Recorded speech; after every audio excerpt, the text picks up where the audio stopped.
Object control skills such as throwing and catching are considered to be one significant element of fundamental movement skills. A longitudinal study by Drost, Brown, Worth and Gresker concluded that typically catching is the hardest manipulative skill for students to acquire. If proficiency is not attained by age 10, children may experience a decrease in motivation and interest to practice these skills. Furthermore, the Queensland School Curriculum Council highlights that catching is an important skill in many organised sports such as softball, basketball and netball. Two-handed catching can be described as using their hands to stop and control a moving object. Intercepting a moving object can be difficult for children, and Haywood and Getchell highlight the complexity of catching as it requires students to use their eyes to focus on the object and then combine gross and fine motor skills to successfully intercept the object. Children need to use gross motor skills to move their body and limbs in line with the object so that they can absorb the force. They then must simultaneously position their hands and arms to correctly catch the ball. Haywood and Getchell state that the fine motor skills used in two-handed catching relate to the position of the hands and the use of the fingers to control and manipulate the object. Portia is a 4-year-old girl and according to Cowcott, Miller and Wilson-Garn can be categorised as being in the fundamental movement phase of early childhood development. During this phase, Portia's fundamental movement skills begin to develop at a rapid rate and she is also beginning to acquire the basic coordinative patterns that she will need in later life. The HPE curriculum for foundation years stipulates that during the first year of schooling, children of Portia's age should practice object control skills by receiving, sending and controlling a range of objects. The Western Australia Department of Education highlight a number of arm, hand and body positions that can be observed and assessed to determine a child's catching abilities. These criteria include focusing eyes on the ball, moving feet to place body in line with the ball, reaching hands out to meet the ball, bending elbows to absorb the force, catching the ball in the hands only, and ensuring fingers are soft and slightly cupped. The footage on screen shows Portia catching a netball, and when assessing her against the aforementioned criteria, a number of strengths and weaknesses can be identified. When analysing Portia, it is evident that her ability to focus on the ball and track its movement is a clear strength. Portia's gaze follows the ball around the circle and her head tilts to look upwards so that she can maintain focus on the ball. It is also evident that through her focused gaze, Portia does not display any avoidant reactions such as closing her eyes or moving her face away. This is significant as the WA Department of Education stipulates that when students' eyes remain focused on the ball, they are able to maximise the catching outcome.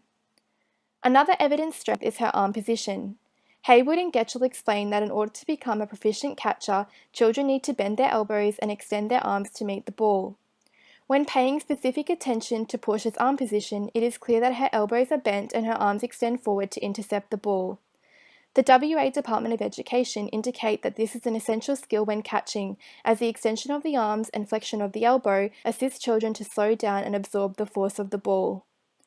An additional strength in Portia's ability catch the ball with her hands and avoid using her chest to trap the ball. This strength is an extension to the previous one, and Haywood and Getchell indicate that this is a vital skill that children must acquire to become proficient catchers, as trapping the ball against the body can impede their ability to manipulate the ball. Whilst there are strengths in Portia's performance, there are a number of weaknesses that are currently affecting her ability to successfully catch the ball. When examining her palm position, it is evident that her palms face upwards or face each other. As a result, she is scooping the ball rather than adjusting her body and hands to catch it. Harbenstricker, Brunter and Seefeld indicate that this is a common fault for children of Portia's age, and if not rectified, may impede her ability to catch smaller or more difficult objects such as tennis balls. A second weakness is evident when examining Portia's gross motor movements. Haywood and Getchell highlight that gross motor movements are integral skills that need to be assessed and developed as a way to improve catching proficiency.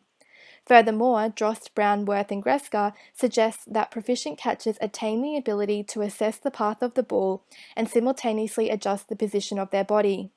As evident in the footage, Portia lacks the ability to move her feet quickly, and her current successful catching may simply be attributed to the precision of the thrower.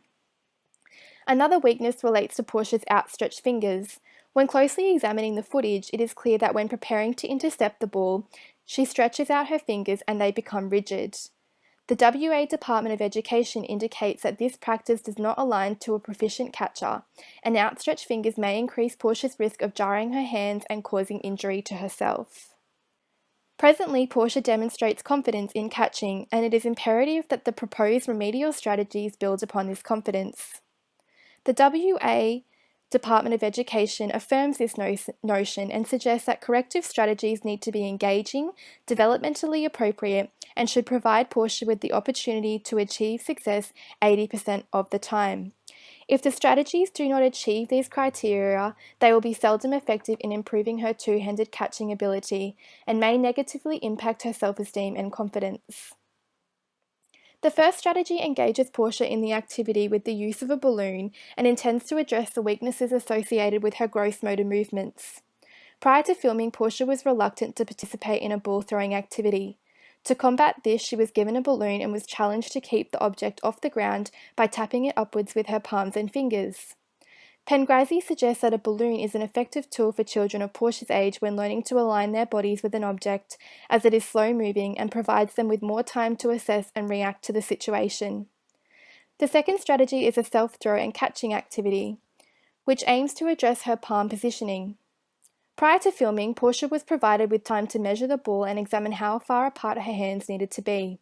She was then instructed to throw the ball above her head. Portia starts off with small throws and is able to successfully catch these. However, after throwing the ball too high, she readjusts herself and throws the next ball a little lower. As she is unable to rely on the precision of a throwing partner, Portia must focus on readjusting her hands each time. This activity could be extended upon in an open space, whereby Portia could be encouraged to throw a ball as high as she can before catching it. This would require the use of gross motor movement, as she would need to move her body in line with the ball, as well as readjust her palms before catching it. The third strategy aims to address Portia's positioning and rigid fingers. This footage shows Portia stopping a rolling netball with both hands. Prior to this activity, Portia was encouraged to move her fingers around and relax them over the ball. She was instructed to trap the ball by placing her hands on either side of it. Hayward and Getchell indicate that this activity effectively teaches Portia how to adjust her hands to the size of the incoming object each time. Through observation of footage, it was evident that Portia had mastered this concept and could successfully adjust her hands to the size of the netball. She was also using soft and cupped fingers to grasp the ball. Assessment of these practices indicate that Portia's skills are ready to be extended upon, and according to the WA Department of Education, this could be achieved by repeating the above activities with smaller objects. As seen in the second video, a tennis ball was used to increase the challenge.